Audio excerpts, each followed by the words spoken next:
종합제 TV 시청자 여러분 안녕하십니까. 2025년 1월 28일 새벽 5시 26분입니다.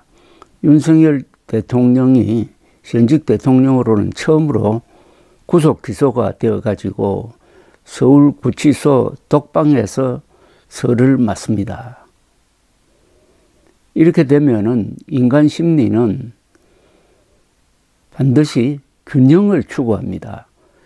윤석열 대통령이 이렇게 비참하게 당했으니까 이재명 민주당 대표는 뭘 잘한 거냐? 당신도 똑같은 법의 심판을 받아야 한다 하는 여론이 앞으로 점점 늘어날 것입니다. 이 압박은 엄청난 정치적 부담이 될 것이라고 생각을 합니다. 여기에는 또 날짜가 딱 박혀 있습니다. 오는 2월 3월 윤석열 대통령에 대한 헌법재판소의 파면 결정이 나온다면은 그 전후에 있을 것으로 예상되는 이재명 대표에 대한 공직선거법 위반, 허위사실 공포, 제2심, 즉 항소심 판결이 나오게 되어 있습니다. 이게 맞물려 가지고 여론이 아마 요동칠 것으로 생각이 듭니다. 만약 항소심에서도 1심처럼 집행유예 판결이 나오고 대법원에서 확정이 되면은 이재명 대표는 대통령 선거에 출마할 수가 없게 됩니다. 그런데 대법원 판결은 2심 판결 3개월 후에 나와야 합니다. 5월이나 6월에 나와야 한다는 이야기죠. 근데 그 시기가 조기 대선 투표일과 겹칠 가능성이 있습니다. 그럼 중대한 문제를 하나 던지는 겁니다. 이재명 대표가 후보로 나와가지고 대통령에 당선된다고 했을 때, 그럼 당선되면은 재판은 중단되는 거냐? 아니면 계속되는 거냐? 계속된다면은 당선된 이후 취임 한 몇 개월 안에 공직선거법 위반 사건에서 역시 항소심대로 집행유예 판결이 확정되어 버리면은 그 다음 어떻게 하느냐? 퇴임해야 되느냐? 즉 사퇴해야 되느냐? 아니면 재판이 중단되느냐의 쟁점이 있습니다. 재판이 중단되느냐? 아니면 현직 대통령이라도 과거의 사건이 재판이 계속되어 가지고 당선 무효형이 나오면은 사퇴하는 거냐? 사퇴냐? 재판 중단이냐? 하는 문제가 생기는데, 여기에 대해서 작년 10월 11일 아주 중요한 증언을 국회에서 한 사람이 있습니다. 즉 김정원 헌법재판소 사무처장은 국회 법제사법위 국정감사에서 대통령 임기 중 당선 무효형이 선고되면은 직을 상실하는지와 관련하여 이렇게 답변을 했습니다. 법률 효과상으로는 그렇다고 보인다고 했습니다. 법률 효과상으로는 그렇다고 보인다고 했어요.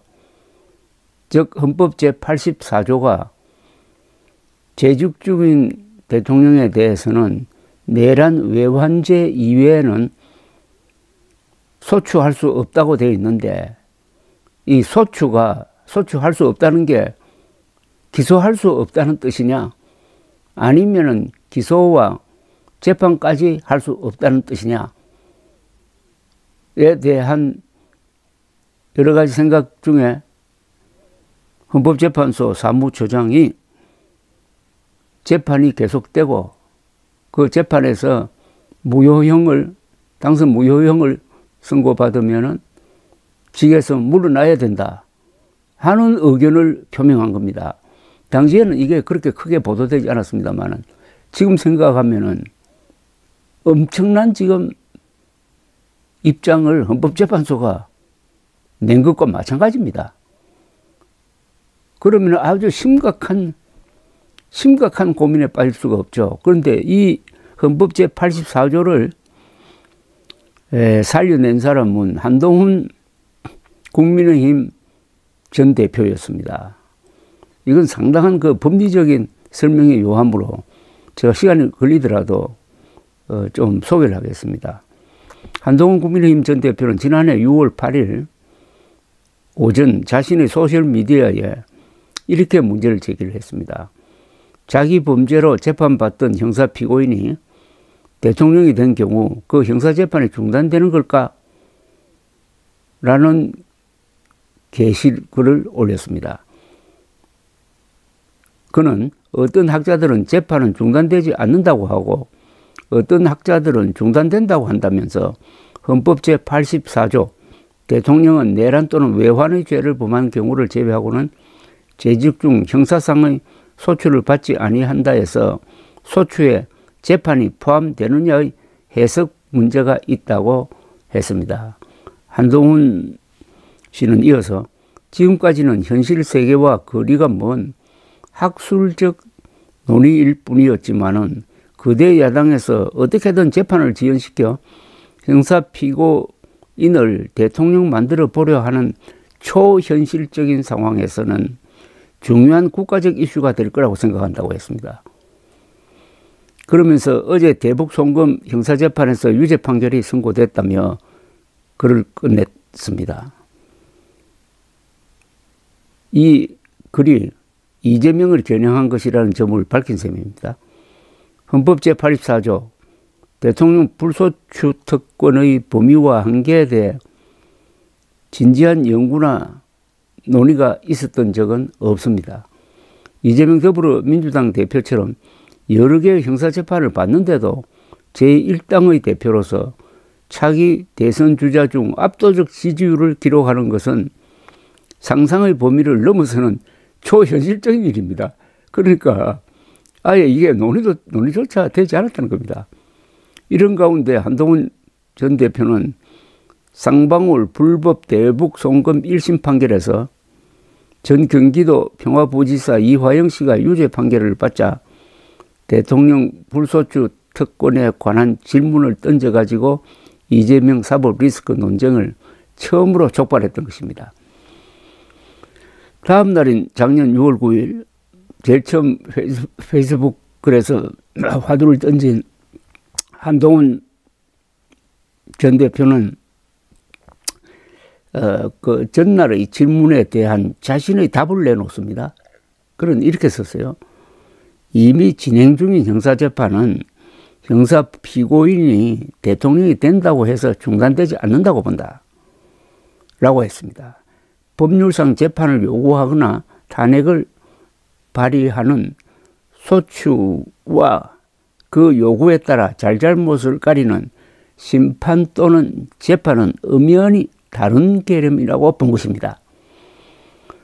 헌법조문은 탄핵소추와 탄핵심판을 따로 규정하고 있다. 대법원도 형사소추와 형사소송을 용어상 구분해서 쓰고 있다. 그러므로 헌법 제84조에서 말하는 소추란 소송의 제기만을 의미하는 것이라고 본다고 강조했습니다. 즉 소추 안에 재판을 집어넣으면 안 된다는 겁니다. 즉 재임 기간 중에도 재판은 진행된다는 겁니다. 한동훈 전 대표는 달리 보는 학자들도 있지만 다 떠나서 중대범죄로 재판 중인 형사 피고인이 대통령을 되려 하는 초현실적 상황에 대해 우리 헌법이 진지하게 생각해 보지 않았을 것 같다면서 학계에서 심각한 논쟁 주제조차 안 됐던 이유이기도 하다고 했습니다. 그는 형사 피고인이 대통령이 된 다음에 실형도 아니고 집행유예만 확정되어도 대통령직이 상실된다면서 선거를 다시 해야 하는 것이라고 결론을 냈습니다. 이튿날에도 페이스북에 공범들이 관련 재판들에서 줄줄이 무거운 실형으로 유죄 판결을 받고 있으니 자기도 무죄 못 받을 걸 잘 알 것이라면서 그러니 대통령 당선을 감옥 가지 않을 유일한 탈출구로 여기는 것이라고 지적을 했습니다. 한동훈 전 대표는 이어서 이 대표는 재판을 질질 끌어 선거 이후로 재판 확정을 미루거나 발상을 바꿔 선거를 재판 확정보다 앞당기려 할 것이라 생각한다면서 그런 희대의 무리수를 써야만 출마 자격이 생기기 때문이라고 했습니다. 이어서 제가 어제 드린 말씀은 그렇게 어거지로 출마해서 대통령이 되어도 헌법 제84조 해석상 그 재판들은 진행되니 거기서 집행유예 이상만 확정되면 선거 다시 해야 한다는 것이라고 했습니다. 그 혼돈으로 인한 피해는 이 나라와 국민들께 돌아갈 것이라고 지적을 했습니다. 그런데 이런 일은 헌법을 만드는 단계에는 아마 상상도 못했을 것입니다. 재판받고 있는, 그것도 여러 개의 재판을 받고 있는 사람이 공천을 받아가지고 출마한다는 상황을 상상도 못했을 것인데 지금 눈앞에 닥쳤어요. 그래서 이 관련 근로는 거의 유일할 걸로 보이는데 대통령 취임 전 기소된 사건 재판 진행에 대해 글을 쓴 사람이 있습니다. 박찬주 전 법제처장인데 이분이 2009년에 발표한 대통령의 불소추 특권에 관한 몇 가지 문제라는 글에 자신의 이 해석이 이렇게 담겨 있습니다.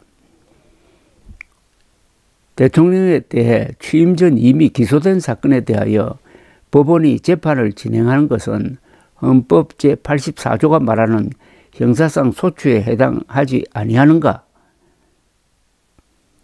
대통령으로서 취임하기 전에 기소되어 있는 내란 또는 외환 이외의 죄에 대해서도 재판을 받지 아니한다는 취지로 이해된다거나 대통령은 재직 중에는 원칙적으로 형사재판을 받지 아니한다고 설명하는 입장도 있다. 필자는 이러한 주장에 찬성하지 않는다면서 그 이유를 이렇게 듭니다. 첫째는 이런 주장은 형사상의 소추를 받지 아니한다라는 헌법 제84조의 물리 해석에 반한다. 여기서의 소추란 기소의 의미이지 이미 기소된 사건에 대한 재판의 진행이라는 의미는 포함되지 아니하고 있다. 그리고 극단적인 예일 수 있지만 대통령 당선자가 취임 전에 이미 형사항소심 법원으로부터 공무원직의 상실에 충분한 유죄 판결을 선고받은 상태이고 대통령 당선자의 상고 이유가 그러니까 항소심에서 그런 판결을 받은 다음에 상고하는 이유 딱 요사이 이재명의 경우가 똑같네요. 미리 예측을 한 것 같습니다.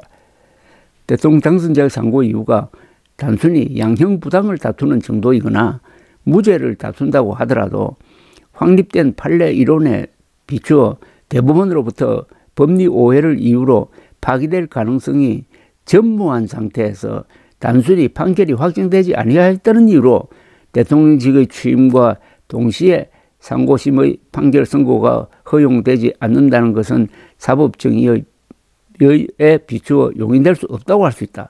결론적으로 대통령의 불소추 특권을 가급적 제한적으로 해석하여야 한다는 취지에서 취임 전에 기소된 범죄 행위에 대해서까지 재판 진행이 허용되지 아니한다는 주장은 부당하다는 것이 명백하다.